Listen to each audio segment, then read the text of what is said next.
Pantas berani arogan, Ivan Sugianto diduga ada backingan dari Kolonel TNI AD. Kasus intimidasi yang dilakukan Ivan Sugianto terhadap siswa dan SMA Gloria II Surabaya sudah berakhir damai. Namun pria yang juga akrab disapa Ivan XL ini baru saja memamerkan foto bareng oknum perwira TNI AD dengan pangkat kolonel. Seperti yang diunggah X-Flexu 13, foto itu langsung menarik perhatian publik yang geram pada sosok Ivan. Kijang 1 memanggil Kijang 2, ganti, keterangan dalam postingan ini. Dalam foto ini memperlihatkan ada 4 orang yang berada di dalam mobil dan 2 diantaranya adalah anggota TNI.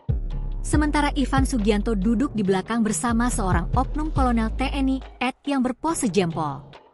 Belum diketahui pasti apa hubungan Ivan dengan sang perwira. Namun, dengan beredarnya foto tersebut, tidak sedikit warganet yang menganggap TNI pangkat kolonel itu merupakan backingan Ivan.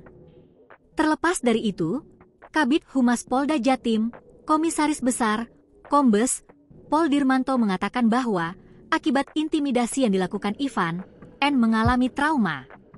Dia menjelaskan, Kepolisian Resor Kota Besar Surabaya masih mendalami kasus tersebut. Sejumlah saksi, baik dari pihak sekolah, keluarga korban, juga Ivan Sugianto, sudah dimintai keterangan. Total 8 saksi yang diklarifikasi.